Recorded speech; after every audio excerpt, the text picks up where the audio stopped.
Whiskey13 says, millennials, I'm one, I'm 28. Says, can't afford to buy boats and everything that comes along with it. It's even harder to justify spending boatloads of cash if you live in an area with a short season, northern East Coast, etc. That being said, I just bought my first boat over the spring, finally got some skin in the game. Can I afford it? And that's still up for debate. I mean, I think you can. I think the whole discussion and kind of what we're talking about for the most part with a couple of these comments today is that you get in. You don't have to get on the water and be like $150,000 boat. Like, you don't need a $250,000 Mastercraft to enjoy being on the water. You can buy a 20, 25-year-old Bayliner and be putting around in the lake.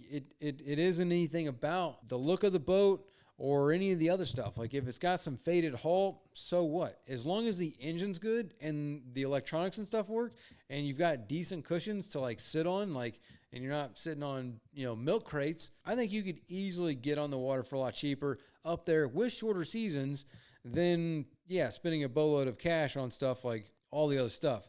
I think that people have just gotten the idea that reliability is new. New doesn't mean reliable. New just means new and nice. I mean, like that's it. Like, there's still tons of older stuff that is reliable. It's just what you're saying is it's a perception thing, in my opinion. To the millennials and all the younger people, it's a perception thing of needing something brand new for it to be reliable.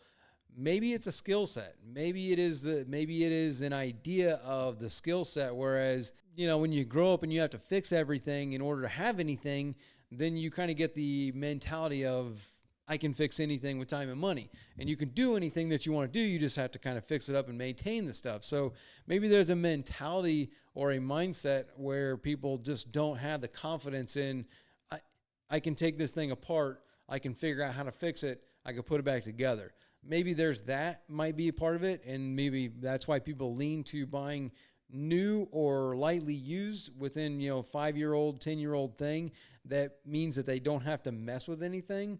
That could very well be kind of an issue with newer people getting into boating or younger people and not having the confidence of older people that have built homes their whole life or worked on their car and their driveway dealing with the points and condensers and all the other stuff. Like, maybe that could be a discussion to be had. I'm sure the comments would be a good place to talk about that kind of stuff, because I know a lot of you that are older that have all the experience and all the confidence to basically work on anything. Stars Over Jersey says, the job advice is great advice, but it is a 10 to 15-year-old advice. Different generation, economy, and trends. I didn't have to break the bank, but I had to put in a lot of hours to restore my 1989 Mako 210 last year. That is a very good statement. I'm probably also somebody that falls in this category as well. Like, jobs and advice, like totally true. Like I was just saying about the mindset and younger people and not having the same experience or the confidence of like being able to work on stuff. 10 to 15 years ago, the way I got jobs was because confidence and persistence. Like, somebody didn't want to give me a job. Like, I just kept showing up until I got the job. So it was kind of like, it is a different generation. It's a different economy. There are different trends.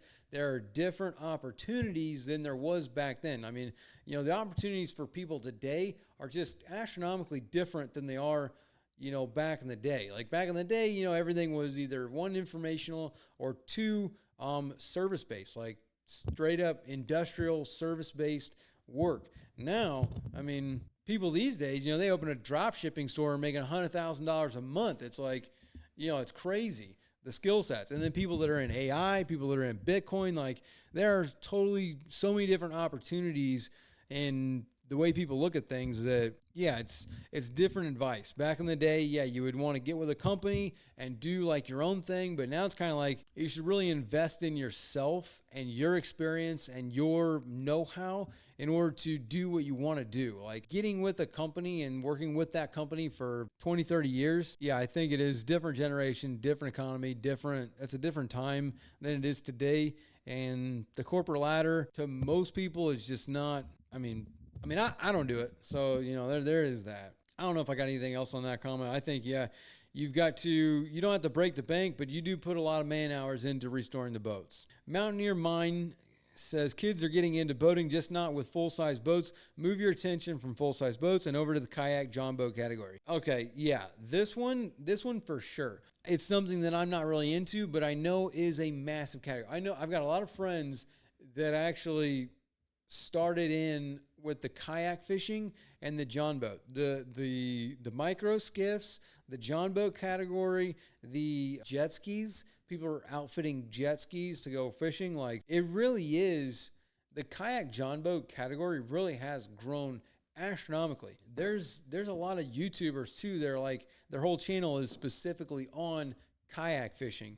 And I mean, my buddy, that's how he got into it. He was kayak fishing and then got into a 17-foot boat. So it's kind of like, they got into it and kind of worked their gear on the kayak doing rivers and stuff like that before they get into from a kayak to a John boat to a flats boat. Like, yeah, 100%. That is something that I probably should spend a little bit more time. I was just never into the kayak fishing stuff, but it's a big genre or class of boating that I guess kids are getting into. It's interesting how things change so quickly from generation to generation. Med 101 says many hobbies are dying. The rise of social media and virtual realities.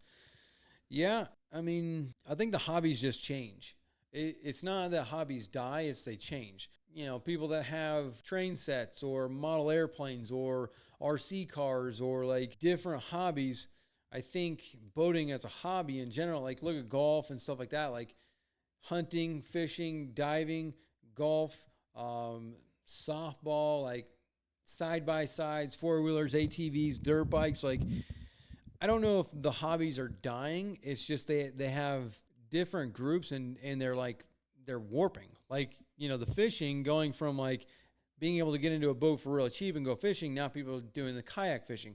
Kayak fishing is coming up a lot, and other categories are not. John boat category, boom, exploding with these Tiny Boat Nation and all these other things. Whereas like other hobbies are just kind of like, some hobbies are dying, but I think new hobbies are like coming onto the scene that you didn't really think about, that just change with the economy and with the times and generation and stuff like that. I think that in the end though, people still want to be outside. Like, people do want to be outside.